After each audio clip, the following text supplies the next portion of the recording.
All right, we've all been there, right? You're scrolling online and then you see it. The perfect dog. And immediately your mind just races with images of this perfect life together. But here's the thing. The gap between the dog we want and the dog we actually get can be, well, it can be huge. So today we're going to get into the surprising reality of dog ownership, from why we pick the dogs we do to the absolute chaos that can follow, and maybe most importantly, why we end up loving them anyway.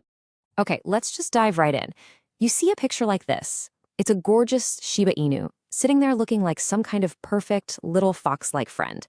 And it's so easy to fall for the idea of this dog, isn't it? You're already picturing the calm walks, the cozy cuddles, the perfect Instagram posts. I mean, this right here, this is the fantasy that gets the whole ball rolling. But what happens when that dream companion, well, turns out to have the personality of a tiny, furry dictator? When that cute little face you fell in love with is actually hiding a stubborn streak a mile wide and a scream that could shatter glass? Yeah, that's the reality check. And it's the part that catches so many new owners completely by surprise. All right, so let's start at the very beginning. How we actually choose a dog. Because believe it or not, the reasons we pick a certain breed, well, that pretty much sets the stage for everything to come. And this is where things get really interesting. It turns out we let our hearts totally rule our heads. Our decisions are so often driven by pure emotion, by popular myths, not by, actual hard facts. We just fall for a dog's looks or what we've heard about the breed's reputation, and we get swept up in this dream of what life with them could be like. And this is a perfect example of what I'm talking about.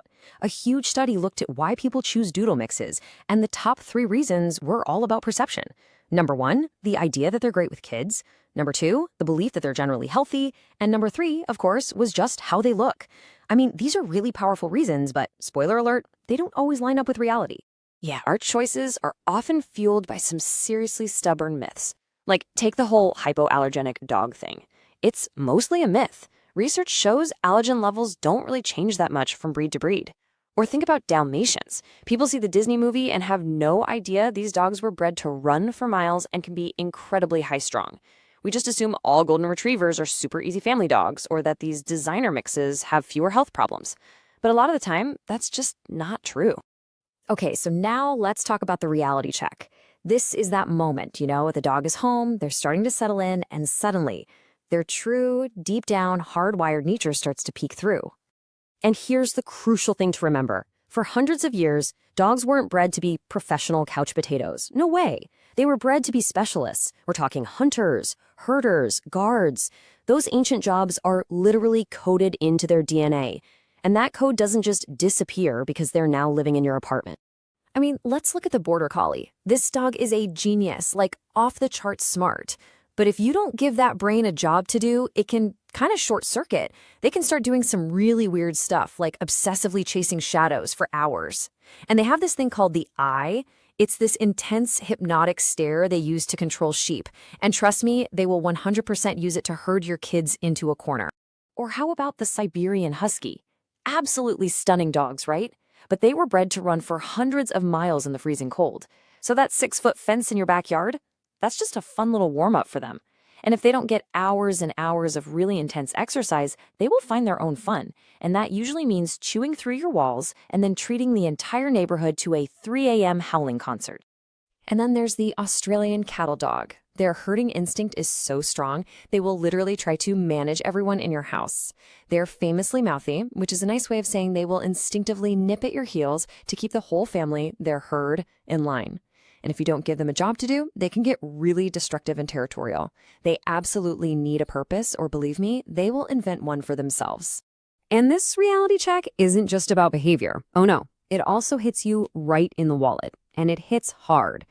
You think you've budgeted for everything, food, toys, the usual stuff, but the real costs, those are often a massive surprise.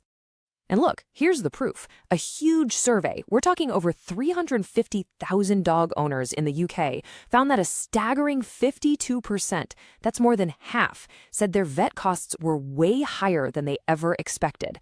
That is a gigantic gap between what people think it's going to cost and what it actually does. But this is where the story takes a really fascinating turn. What if all these challenges, the crazy instincts, the boundless energy, the unexpected costs, what if they're not just problems you have to solve? What if getting a dog isn't just about getting a pet, but it's actually about starting this totally unexpected journey of self-improvement?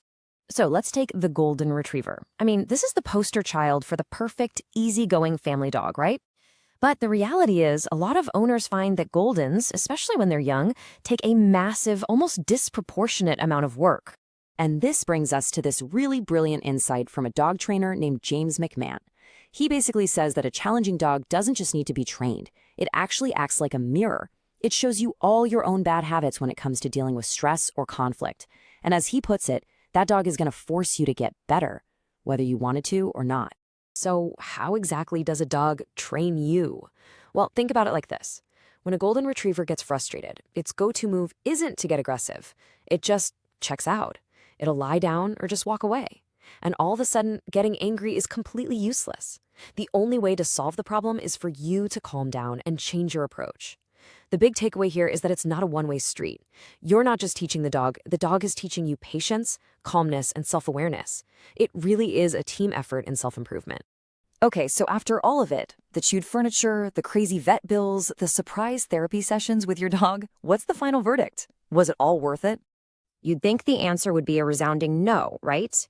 I mean, common sense says that if you got a dog with a ton of known problems, you'd probably pick an easier breed next time. But the actual data, it tells a completely different and pretty shocking story. For instance, let's look at owners of flat-faced breeds, like pugs and French bulldogs. These dogs are famous for having some pretty serious health issues, but a study found that an incredible 93% of their owners said they would get the exact same breed again. Let that sink in. 93%? So why? The reason is actually pretty simple, but it's also incredibly powerful. Study after study found that the biggest surprise for these owners wasn't the cost, it wasn't the chaos, it was the profound, deep emotional connection they felt with their dog. And that bond, it turned out to be more important than all the difficulties combined. And so that brings us to the final, crucial question.